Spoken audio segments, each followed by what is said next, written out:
रात का सन्नाटा चारों ओर फैला हुआ था। ट्रक हाईवे पूरा सुनसान था। चारों ओर ठंड से हाड़ कपा देने वाली ठंड चल रही थी। हाईवे के चारों ओर घना जंगल था। उसी हाईवे पर एक मर्सिडीज दौड़ रही थी। उसमें 3 लोग सवार थे, राहुल, निधि और उनकी 10 साल की बेटी तानिया। राहुल अपने दोस्त सैफ के घर ईद की पार्टी में शामिल होने के लिए गया था और पार्टी करके घर लौट रहा था। निधि ने मुस्कुराकर ड्राइव करते हुए राहुल से कहा, कुछ भी कहो राहुल, आज तो ईद की पार्टी में मजा आ गया।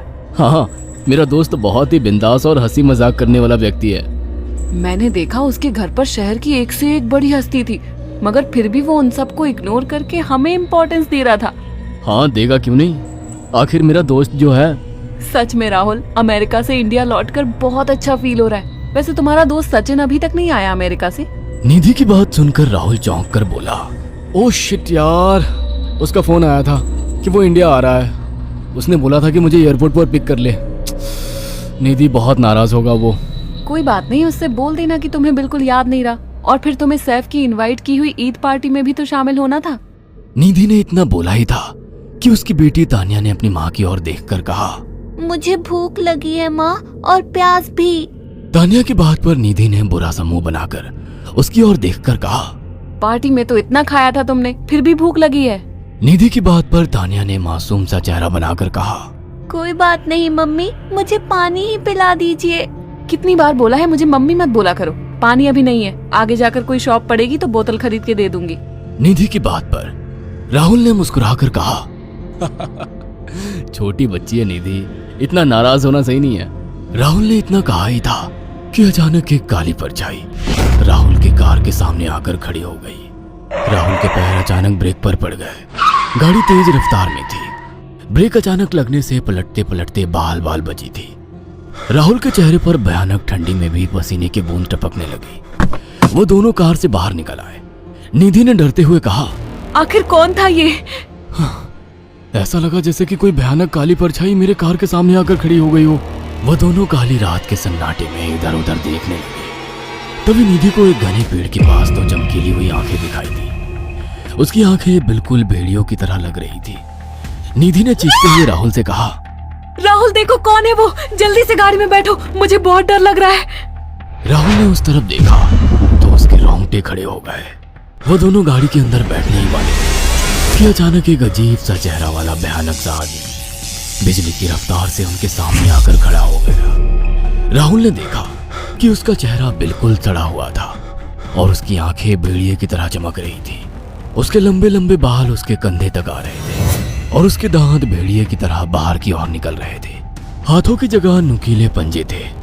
राहुल को देखकर अजीब से अंदाज में हंसने लगा, मगर जैसे ही राहुल की नजर उसके कपड़ों पर गई, राहुल की आंखें फटी की फटी रह गई। वो हकलाते हुए बोला, भाईजान, भाईजान, मुझे माफ कर दो, मुझे छोड़ दो।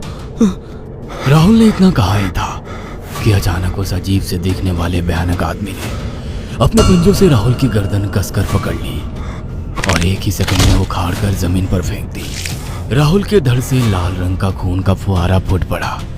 इस भयानक मंजर को देखकर निधि के गले से एक जोरदार चीख निकल गई। निधि इससे पहले भागती कि अचानक उस भयानक दिखने वाले आदमी ने निधि को पकड़ लिया और अपने नुकीले पंजे उसके पेट में गड़ा दिए और उसकी अतड़ियां बाहर निकाल दी। निधि की एक दिल दहला देने वाली चीख सन्नाटे को चीर गई। अचानक हवा का एक बवंडर उठा और वो भयानक सा दिखने वाला व्यक्ति देखते ही देखते बवंडर के साथ गायब हो गया। तानिया ने डरते डरते निधि के मोबाइल से पुलिस और सैफ को बुला लिया और कुछ ही देर में वहां चारों ओर पुलिस की गाड़ियां थी। पुलिस ने राहुल के दोनों दोस्त सैफ और सचिन को वहीं बुला लिया। इंस्पेक्टर अर्जुन ने दोनों से कहा, मैंने ऐसी हत्याएं अपने करियर में कभी पहले नहीं देखी। ये काम तो ना किसी जानवर का लगता है, ना ही किसी इंसान का। सचिन कपकपाती हुई आवाज में बोला, आप कहना क्या चाहते हैं? कुछ कह नहीं सकता। जिस किसी ने भी इन दोनों को मारा है उससे एक बात तो साबित होती है कि वो इन दोनों से हद से ज्यादा नफरत करता था। अब सारी सच्चाई तो ये बच्ची ही बता सकती है। इतना बोलकर इंस्पेक्टर अर्जुन तानिया के पास चला गया, जो बेहद डरी हुई थी। तानिया ने आंखों देखी सारी घटना इंस्पेक्टर अर्जुन को बता दी। तानिया की बात सुनकर इंस्पेक्टर अर्जुन कंफ्यूज चेहरा लेकर मोबाइल पर किसी से बात करने लगे।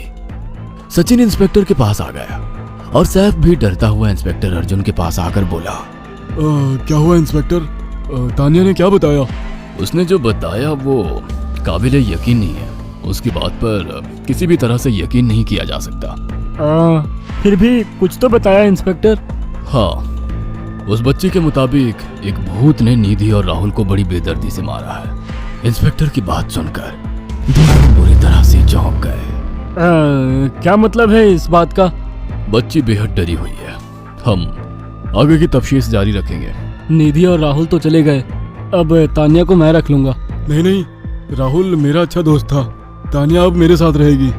देखिए, बच्ची के माँ बाप अब इस दुनिया में नहीं है और आप दोनों भी शादीशुदा है। मुझे नहीं लगता कि आप दोनों बच्ची की सही से देखभाल कर सकते हैं। मेरी कोई औलाद नहीं है।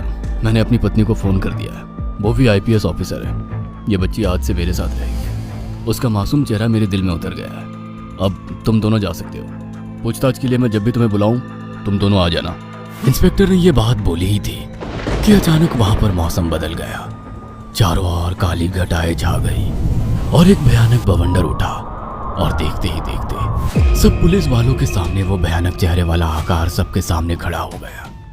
उसको देखकर सबके रोंगटे खड़े हो गए। देखते ही देखते उसने अपने भयानक पंजे सैफ की आंखों में डालकर उसकी आंखें निकाल ली। सैफ ने चीखते हुए वहीं दम तोड़ दिया। उस भयानक आदमी को देखकर सचिन उसके पैरों पर गिर गया। तुम तो भाईजान से कपड़े पहने हो। मैं समझ गया, तुम भाईजान हो। मुझे माफ कर दो भाईजान, मुझे यहाँ से जाने दो। मैंने कुछ नहीं किया था। वो भयानक चेहरे वाला गुर्राते हुए बोला, बता इन सबको कि ये सब इतनी भयानक मौत क्यों मरे। सचिन दौड़ता हुआ इंस्पेक्टर अर्जुन के पास गया और बोला, मैं जानता हूँ इसने इन तीनों को क्यों मारा। इसका नाम भाईजान था। जब ये जिंदा था ये किसी का भाई किसी की जान था। बहुत साल पहले ये हम सबका बहुत अच्छा गहरा दोस्त और बिजनेस पार्टनर था। ये सबकी बहुत मदद किया करता था। इसकी प्यारी सी बेटी थी तानिया, जो इस वक्त कार के अंदर बैठी हुई है। ये इसी की बेटी है। भाईजान अपने सारे पैसों से एक बहुत बड़ा हॉस्पिटल खोलना चाहता था जिससे गरीबों का मुफ्त इलाज किया जा सके, मगर हम तीनों इसके लिए तैयार नहीं थे। हमारी नीयत उसकी दौलत पर खराब थी और एक दिन हम सब धोखे से ईद के दिन भाईजान को यहाँ ले आए और इसे मारकर फेंक दिया। तो फिर तुम सबने इसकी बेटी को क्यों जिंदा छोड़ दिया? हमें बाद में पता लगा कि भाईजान ने सारी जायदाद अपनी बेटी के नाम कर दी है, इसीलिए हमने भाईजान की पत्नी को भी मार दिया। और तानिया का तुम 18 साल की उम्र पूरी करने का इंतजार कर रहे थे ताकि सारी जायदाद अपने नाम करा सको और बाद में उसे भी ठिकाने लगा सको। इसी के लिए तुम दोनों इस मासूम बच्ची को अपने साथ रखने की जिद कर रहे थे। जी, आपने बिल्कुल सही कहा। हम तानिया को भी इसी जगह लाकर मार देते। सचिन की बात सुनकर इंस्पेक्टर अर्जुन की आंखों में खून उतर आया। इंस्पेक्टर अर्जुन के कुछ कहने से पहले ही भाईजान बिजली की रफ्तार से इंस्पेक्टर अर्जुन की आंखों के सामने से सचिन को पकड़कर ले गया और उसके शरीर के टुकड़े टुकड़े कर दिए और हवा में उठे एक तेज बवंडर के साथ गायब हो गया। सारी घटना इंस्पेक्टर अर्जुन की आंखों के सामने हुई थी। तानिया को इंस्पेक्टर अर्जुन और उसकी पत्नी ने अपनी बेटी की तरह पाला। अगर आपको हमारी ये कहानी पसंद आई हो तो इसे लाइक और शेयर करना ना भूलें। साथ ही ऐसी और नई कहानियों के अपडेट्स पाने के लिए हमारे चैनल जरूर सब्सक्राइब करें।